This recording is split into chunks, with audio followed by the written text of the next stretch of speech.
Chapitre 7. Joseph le père dans l'ombre. L'écrivain polonais Jan Dobrazinski, dans son livre L'ombre du père, a raconté la vie de Saint Joseph sous forme de roman.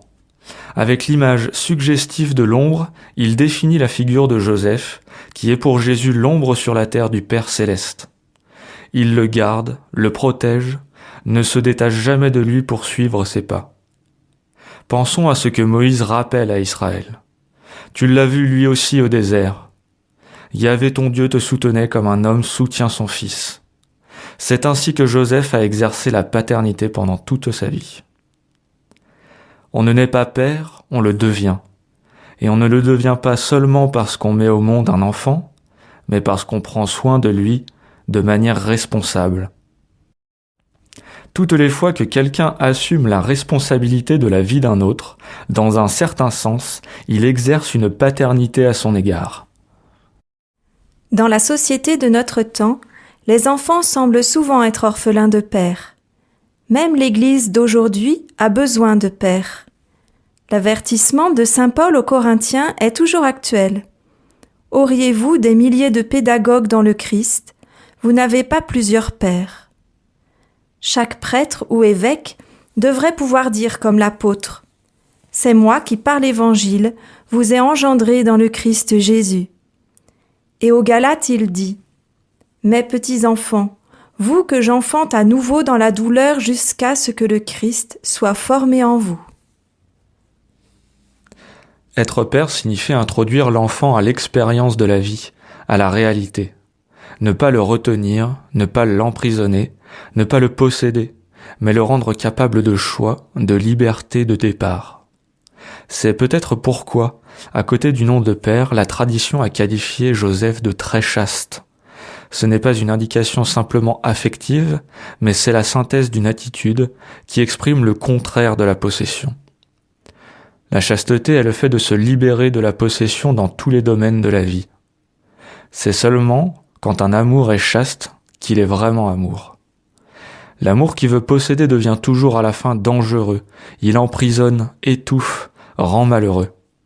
Dieu lui-même a aimé l'homme d'un amour chaste, en le laissant libre même de se tromper, de se retourner contre lui. La logique de l'amour est toujours une logique de liberté, et Joseph a su aimer de manière extraordinairement libre. Il ne s'est jamais mis au centre. Il a su se décentrer, mettre au centre de sa vie Marie et Jésus. Le bonheur de Joseph n'est pas dans la logique du sacrifice de soi, mais du don de soi. On ne perçoit jamais en cet homme de la frustration, mais seulement de la confiance. Son silence persistant ne contient pas de plainte, mais toujours des gestes concrets de confiance. Le monde a besoin de pères, il refuse les chefs, il refuse celui qui veut utiliser la possession de l'autre pour remplir son propre vide. Il refuse ceux qui confondent autorité avec autoritarisme, service avec servilité, confrontation avec oppression, charité avec assistanat, force avec destruction.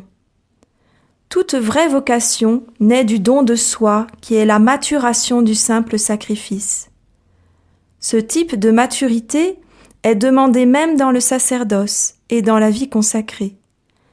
Là où une vocation matrimoniale, célibataire ou virginale n'arrive pas à la maturation du don de soi en s'arrêtant seulement à la logique du sacrifice, alors, au lieu de se faire signe de la beauté et de la joie de l'amour, elle risque d'exprimer malheur, tristesse et frustration.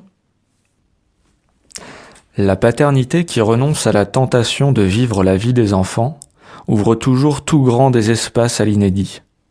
Chaque enfant porte toujours avec soi un mystère, un inédit qui peut être révélé seulement avec l'aide d'un père qui respecte sa liberté. Un père qui est conscient de compléter son action éducative et de vivre pleinement la paternité, seulement quand il s'est rendu inutile.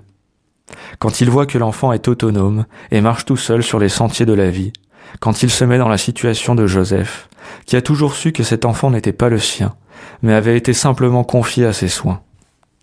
Au fond, c'est ce que laisse entendre Jésus quand il dit : N'appelez personne votre Père sur la terre, car vous n'en avez qu'un, le Père céleste. Chaque fois que nous nous trouvons dans la condition d'exercer la paternité, nous devons toujours nous rappeler qu'il ne s'agit jamais d'un exercice de possession, mais d'un signe qui renvoie à la paternité plus haute. En un certain sens, nous sommes toujours tous dans la condition de Joseph, une ombre de l'unique Père céleste qui fait lever son soleil sur les méchants et sur les bons, et tomber la pluie sur les justes et les injustes, et une ombre qui suit le Fils. Conclusion et prière. Lève-toi, prends avec toi l'enfant et sa mère, dit Dieu à saint Joseph. Le but de cette lettre apostolique est de faire grandir l'amour envers ce grand saint, pour être poussé à implorer son intercession et pour imiter ses vertus et son élan. En effet, la mission spécifique des saints est non seulement d'accorder des miracles et des grâces, mais d'intercéder pour nous devant Dieu, comme l'ont fait Abraham et Moïse, comme le fait Jésus, unique médiateur, qui est auprès de Dieu notre avocat, toujours vivant pour intercéder en notre faveur. Les saints aident tous les fidèles à chercher la sainteté et la perfection propres à leur état.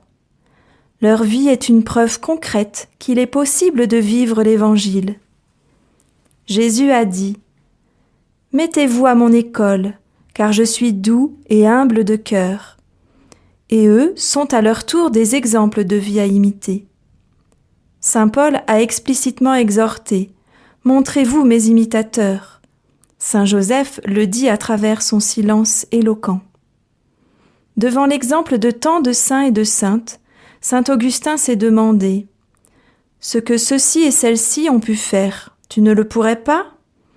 Et il a ainsi obtenu la conversion définitive en s'exclamant « Bien tard je t'ai aimé, ô beauté si ancienne et si nouvelle. » Il ne reste qu'à implorer de saint Joseph la grâce des grâces, notre conversion.